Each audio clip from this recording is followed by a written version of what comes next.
Bugun men eng og'riqli savolga aniq javob beraman. Pensiyalar oshirilganda hamma bir xil foyda ko'radimi? Yoki ayrim odamlarning qo'liga tushadigan pul umuman ko'paymasligi mumkinmi? Bu ma'lumot juda muhim. Chunki u nafaqat hozir pensiya olayotganlarga, balki yaqin yillarda pensiyaga chiqadigan har bir kishiga taalluqli. Ko'pchilik pensiya oshdi degan xabarni eshitadi. Lekin bank kartasiga pul tushganda summa kutganidek o'zgarmaganini ko'rib hayron qoladi. Mana shu vaziyatlarni men bugun oddiy tilda misollar bilan tushuntirib beraman. Kanalga hozirroq obuna bo'ling, videoga like bosing. Chunki bunday moliyaviy masalalarda bir dona noto'g'ri tushuncha ham oilaviy byudjetga ta'sir qiladi. Men avval bitta muhim narsani aytib qo'yaman. Pensiya oshirilishi deganda har doim ham har bir pensionerning kartasiga tushadigan yakuniy pul aynan bir xil foizga ko'payadi degani emas. Odatda davlat tomonidan pensiyalar, nafaqalar yoki bazaviy hisoblash miqdorlari, eng kam pensiya miqdorlari, ayrim ijtimoiy to'lovlar oshirilgani e'lon qilinadi. Lekin amalda har bir insonning pensiyasi, uning ish staji, oylik ish haqi, hisob-kitob davri, qo'shimcha ustamalar, kompensatsiyalar, nafaqa turi va boshqa omillarga qarab shakllanadi. Oldin odamlar ko'pincha buni juda sodda tushunishardi. Prezident qarori bilan pensiyalar 10% ga oshsa, mening 1 million so'm pensiyam 1 million 7 ming bo'ladi. Ba'zi holatlarda shunday bo'lishi mumkin, lekin hamma vaqt emas. Chunki siz olayotgan to'lovning ichida haqiqiy yoshga doir mehnat pensiyasi, minimal darajagacha yetkazib beruvchi qo'shimcha ijtimoiy nafaqa, kompensatsiya, ustama yoki avvalgi qayta hisob-kitobdan qolgan farqlar bo'lishi mumkin.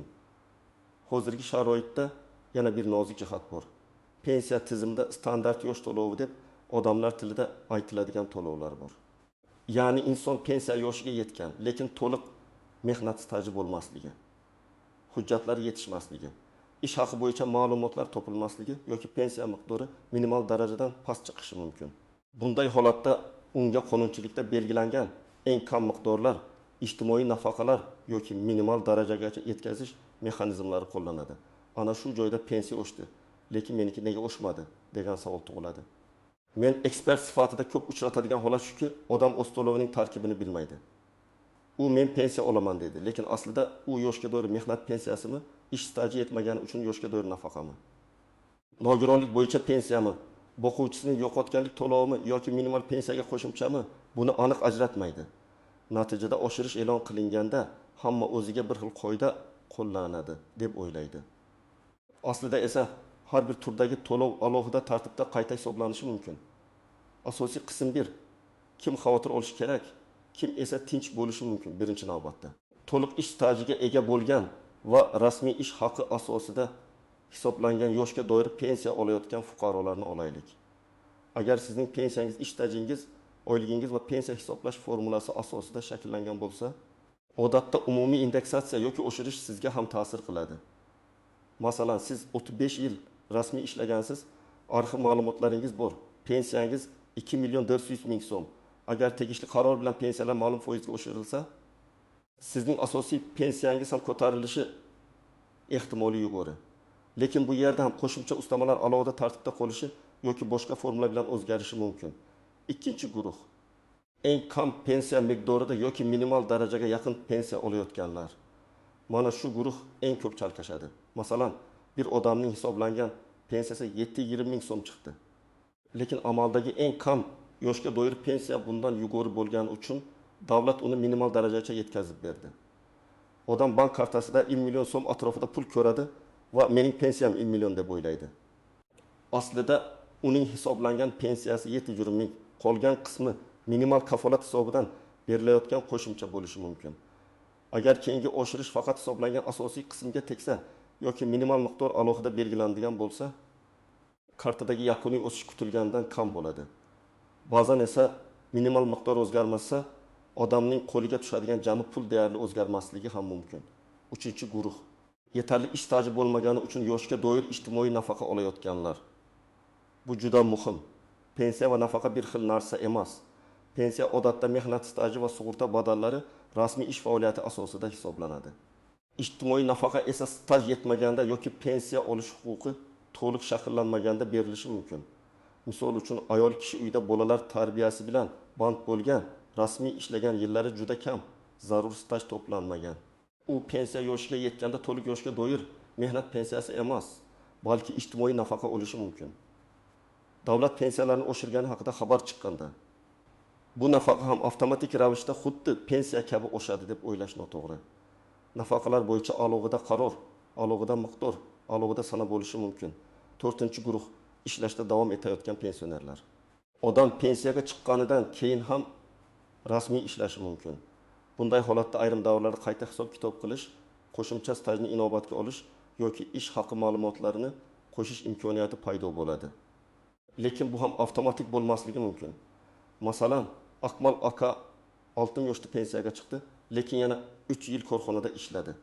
U men ishladim, demak pensiyam o'zi o'shadi deb yurdi. Aslida u pensiya jamg'armasi bo'limiga murojaat qilishi, ish staji va ish haqi bo'yicha ma'lumotlar tizimda aks etganini tekshirtirish kerak bo'lishi mumkin. Agar murojaat qilmasa, ayrim qo'shimcha huquqlardan kechikib foydalanadi. 5-guruh hujjatlari to'liq bo'lmaganlar. Bu juda keng tarqalgan muammo. 1910 yillar, 2000 yillar boshida ishlagan ko'plab odamlarning korxonalari yopilgan, arxivlari yo'qolgan. Mehnat daftarchasidagi yozuvlar noto'g'ri yuritilgan, ish haqi to'g'risidagi ma'lumotnomalar topilmaydi. Natijada pensiya hisoblashda barcha yillar inobatga olinmaydi. Masalan, Dilbar opa 22 yil ishlagan deb hisoblaydi. Lekin hujjatda faqat 19 yil tasdiqlangan. Pensiya ham 19 yil asosida hisoblangan. Keyin umumiy oshirish bo'lsa ham, u baribir past bazadan oshadi. Agar u yo'qolgan stajni isbotlasa, asl o'sish ancha sezilarli bo'lishi mumkin. Shuning uchun mening pensiyam oshmayapti degan shikoyatning ildizi ko'pincha oshirish qarorida emas, balki avvalgi hisob-kitobning to'liq emasligida bo'ladi. Birinchi misol. Rustam aka 38 yil rasmiy ishlagan, arxiv hujjatlari to'liq. Oyligi ham pensiyaga chiqishdan oldin yaxshi bo'lgan. Uning pensiyasi 3 million so'm. Agar pensiyalar 10% ga oshirilsa, u odatda 300 ming so'm atrofida qo'shimcha kutishi mumkin. Albatta, aniq summa pensiya tarkibiga bog'liq. Lekin u xavotirga kamroq tushadi. Chunki uning pensiyasi mehnat staji va rasmiy daromadga tayangan. Ikkinchi misol. Mahbuba opa 12 yil rasmiy ishlagan, qolgan yillarda uy bekasi bo'lgan. Pensiya yoshiga yetganda uning hisoblangan pensiyasi juda past chiqadi va unga minimal darajadagi to'lov belgilanadi. Agar e'lon qilingan oshirish faqat ayrim pensiya qismlariga tegsa, u televizorda eshitgan foizni to'liq his qilmasligi mumkin. U hammaniki oshdi, meniki nega o'zi oshdi deydi. Sabab uning to'lovi minimal kafolat va ijtimoiy qo'llab-quvvatlash elementlari bilan bog'liq. Uchinchi misol. Sobir aka nogironlik pensiyasi oladi va yoshga doir pensiya yoshiga ham yaqinlashgan. Unga bir nechta to'lov turi ustama yoki kompensatsiya qo'llangan bo'lishi mumkin. Bunday holatda qaysi to'lov oshgani, qaysi biri o'zgarmagani alohida tekshiriladi. Agar asosiy pensiya oshsa ham ustama o'zgarmasa, yakuniy summa kutilgandan kamroq ko'rinadi. 4-misol. Zaynab opa 25 yil ishlagan. Lekin 8 yillik ish davri bo'yicha korxona arxiv hujjatlari topilmagan. Pensiyasi 1 million 300 ming so'm. U har safar oshirish bo'lganda B70 ming so'm qo'shilganini ko'radi, lekin aslida agar o'sha 8 yil tasdiqlansa, pensiyasi boshidan yuqori hisoblanishi mumkin edi. Demak, uning muammosi oshmadi emas, to'liq hisoblanmagan bo'lishi mumkin. Eng katta tuzoq foizni noto'g'ri tushunish. E'lon qilingan foiz har doim ham sizning kartangizga tushadigan jami summaga qo'llanmaydi. Ba'zan foiz pensiyaning bazaviy qismiga, ba'zan belgilangan minimal miqdorga, ba'zan ayrim ijtimoiy nafaqalarga tegishli bo'ladi. Siz olayotgan pul ichida esa turli qismlar aralashgan bo'lishi mumkin. Shuning uchun men har doim aytaman, jam summa bilan emas, pensiya varaqasidagi tarkib bilan ishlash kerak. Ikkinchi nozik jihat qarorning kuchga kirish sanasi. Odamlar oy boshidan oshadi deb o'ylaydi, lekin qarorda aniq sana ko'rsatiladi. Agar oshirish oyning o'rtasidan kuchga kirsa, birinchi oyda pul to'liq oshgan ko'rinmasligi mumkin. Keyingi oyda to'liq summa tushadi yoki ayrim hollarda farq keyinroq to'lanadi. Masalan, oshirish 1 apreldan emas, 1 apreldan boshlangan bo'lsa, aprel oyidagi to'lov yarim oyga mos ravishda ko'rinishi mumkin. Buni bilmagan odam meni aldashdi deb o'ylaydi. Aslida hisob-kitob davri boshqacha. Uchinchi jihat, bank kartasiga tushgan summa va belgilangan pensiya o'rtasida farq bo'lishi mumkin. Ayrim odamda kredit ushlanmasi bor. Aliment yoki ijro hujjati bo'yicha ushlov bor. Plastik kartaga xizmat, qarzdorlik, ortiqcha to'langan mablag'ni qaytarish kabi holatlar bo'lishi mumkin. pensiya oshgan bo'lsa ham qo'lga tushgan pul ko'paymagandek ko'rinadi. Bunday vaziyatda birinchi navbatda pensiya jamg'armasidan pensiya miqdori bo'yicha ma'lumot, bankdan esa karta harakati bo'yicha ko'chirma olish kerak. 4-jihat yashash joyi va ro'yxat ma'lumotlari. Agar odam boshqa hududga ko'chgan, lekin hujjatlari eski manzilda qolgan bo'lsa, to'lovda kechikish yoki aniqlashtirish bo'lishi mumkin. Ayniqsa nafaqa va ayrim ijtimoiy to'lovlarda mahalla, ijtimoiy xizmat, tibbiy ma'lumotnoma yoki ro'yxatdagi holat muhim ahamiyatga ega bo'ladi. Pensiya tizimida ko'p ma'lumotlar elektronlashgan bo'lsa ham, eski hujjatlar, arxivlar va shaxsiy ma'lumotlardagi xatolar hali ham uchraydi. 5-jihat FISh tug'ilgan sana, pasport ID karta ma'lumotlaridagi xatolar. Masalan, mehnat daftarchasida Alimova deb yozilgan, pasportda Alimova bo'lishi mumkin. Yoki tug'ilgan sana bir hujjatda 1959-yil, boshqasida 1960-yil deb ketgan. Bunday kichik ko'rgan xato pensiya stajini tasdiqlashga ta'sir qiladi. Natijada odam yillar davomida kamroq pensiya oladi. Keyin oshirish bo'lganda ham uning bazasi pastligicha qoladi. 6-jihat chet elda ishlagan davrlar. Ko'pchilik Rossiya, Qozog'iston yoki boshqa davlatlarda ishlagan yillarim pensiyaga qo'shiladimi deb so'raydi. Bu masalada xalqaro shartnomalar, rasmiy sug'urta to'lovlari, ish joyining hujjatlari va davrga qarab turli tartiblar bo'lishi mumkin. Agar chet eldagi ish norasmiy bo'lgan bo'lsa, uni pensiya stajiga qo'shish juda qiyin. Shuning uchun men 10 yil chetda ishladim. Nega pensiyam oshmadi? degan savolga javob ko'pincha shunday. Agar rasmiy hujjat, sug'urta va tasdiq bo'lmasa, tizim uni ko'rmaydi. 7-jihat pensiya tayinlangandan keyin yangi hujjat topilishi. Bu juda muhim imkoniyat. Agar siz pensiyaga chiqqandan keyin eski ish joyingiz bo'yicha arxiv ma'lumotnomasi, ish haqi to'g'risidagi ma'lumot, mehnat daftarchasidagi xatoni tasdiqlovchi hujjat topsangiz, pensiyani qayta hisoblatish uchun murojaat qilishingiz mumkin. Lekin bu jarayonda muddati qaysi sanadan qayta hisoblanishi ortga qaytarib to'lanadigan farq bor yo'qligi qonunchilikka qarab belgilanadi. Shuning uchun hujjat topilganda uni uyda saqlab qo'ymasdan darhol rasmiy murojaat qilish kerak. 8-jihat hammaniki oshdi degan gaplarga ishonib o'z holatini tekshirmaslik. Men ko'p ko'raman, qo'shni 30 ming ko'proq oldi. Siz 20 ming ko'proq oldingiz. Bu albatta xato degani emas. Qo'shningizning staji 40 yil, sizniki 22 yil bo'lishi mumkin. U yuqori ish haqi bilan chiqqan, siz minimal hisobdan chiqqansiz, unga ustama bor, sizga yo'q. Yoki aksincha, sizda ushlov bor, u odamda yo'q. Pensiya individual hisoblanadi. Shuning uchun taqqoslash faqat taxmin beradi, huquqiy xulosa bermaydi. Endi eng muhim qismga o'taman. Agar sizning pensiyangiz oshmagan bo'lsa yoki kutilgandan kam oshgan bo'lsa, men tavsiya qiladigan tartib quyidagicha. 1-qadam, pensiya miqdori va tarkib bo'yicha rasmiy ma'lumot oling. Siz tuman yoki shahar pensiya jamg'armasi bo'limiga murojaat qilishingiz mumkin. Agar elektron xizmatlar mavjud bo'lsa, shaxsiy kabinet yoki davlat xizmatlari portali orqali ham tekshiring. Siz shunchaki nega oshmadi deb emas. Aniq savol bilan bo'ling. Mening pensiyam qaysi qismlardan iborat? Asosiy pensiya qancha? Ustamalar qancha? Minimal darajacha qo'shimcha bormi? Oxirgi oshirish qaysi qismga qo'llangan deb so'rang. 2-qadam. Pensiya tayinlangan hisob-kitob varaqasini so'rang. Unda ish staji, hisobga olingan ish haqi, davrlar va formula ko'rsatilgan bo'lishi kerak. Agar siz 30 yil ishlagan bo'lsangiz, lekin varaqada 22 yil ko'rsatilgan bo'lsa, muammo topildi degani. Endi siz 8 yilni tasdiqlash uchun hujjat izlaysiz. 3-qadam, hujjatlarni to'plang. Asosiy hujjatlar odatda pasport yoki ID karta, mehnat daftarchasi, ish stajini tasdiqlovchi arxiv ma'lumotnomalari, ish haqi to'g'risidagi ma'lumotnomalar, harbiy xizmat hujjatlari, ta'lim davri bo'yicha ayrim hujjatlar, farzand parvarishi yoki boshqa qonuniy davrlarni tasdiqlovchi ma'lumotlar bo'lishi mumkin. Ayollar uchun farzandlar tug'ilganligi haqidagi guvohnomalar ayrim holatlarda ahamiyatli bo'ladi. Nogironlik, boquvchisini yo'qotganlik yoki maxsus ustamalar bo'lsa, tibbiy xulosa, vafot etgan shaxs hujjatlari, qarindoshlikni tasdiqlovchi hujjatlar kerak bo'ladi.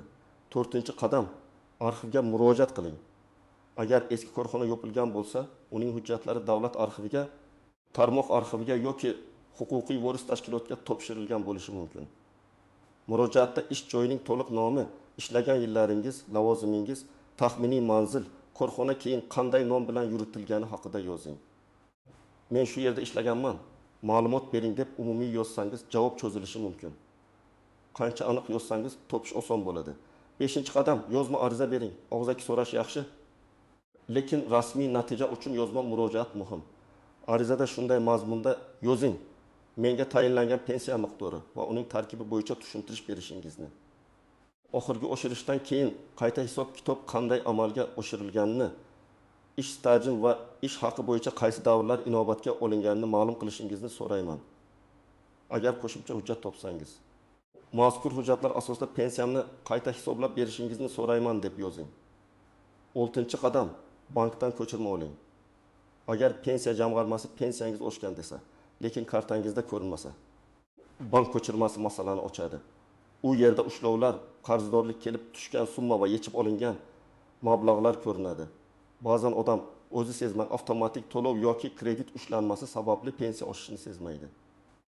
7-qadam javobdan norozi bo'lsangiz, yuqori turuvchi organga murojaat qiling. Avval tuman bo'limi, keyin viloyat boshqarmasi, zarur bo'lsa respublika darajasidagi mas'ul tashkilotlarga murojaat qilish mumkin. Murojaatda his emas, fakt yozing. Falon sanada murojaat qildim, falon javob oldim, lekin mening falon yildagi stajim inobatga olinmagan. Ilovada arxiv ma'lumotnomasi bor. Faktlar kuchli bo'lsa, masala tezroq hal bo'ladi. 8-qadam har yili o'z pensiya ma'lumotlaringizni tekshirib boring.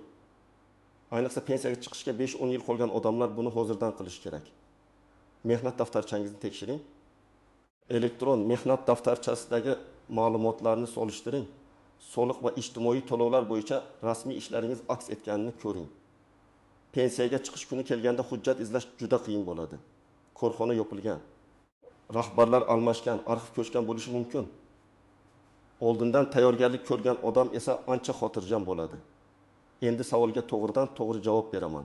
Pensiya oshirilganda quyidagi odamlar eng ko'p e'tiborli bo'lishi kerak.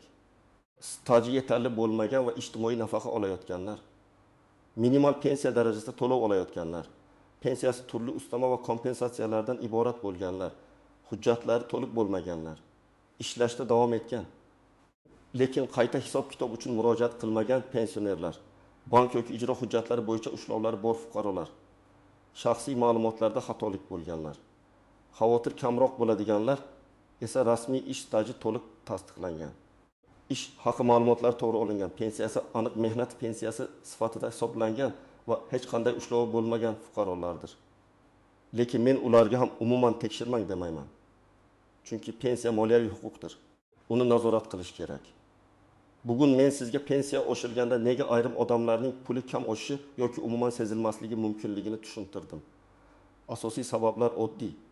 To'lov turi boshqacha bo'lishi mumkin. Pensiya tarkibida minimal qo'shimcha yoki ustama bo'lishi mumkin. Staj to'liq hisoblan bo'lishi mumkin. Hujjatlar yetishmasligi yoki bank ushlovlari bo'lishi mumkin. Eng to'g'ri yo'l taxmin qilish emas, rasmiy hisob-kitobni ko'rish. Agar sizning pensiyangiz oshmagan bo'lsa, bugunoq pensiya tarkibini aniqlang, hujjatlaringizni tekshiring, arxiv ma'lumotlarini to'plang va yozma murojaat qiling. Izohlarda yozing. Sizda pensiya oshdimi yoki kutilgandan kam tushdimi? Qaysi muammo bilan duch keldingiz? Videoga like bosing, kanalga obuna bo'ling. Chunki men bu yerda oddiy odamlar tushunadigan tilda pensiya, nafaqa va ijtimoiy to'lovlar bo'yicha eng kerakli ma'lumotlarni berib boraman.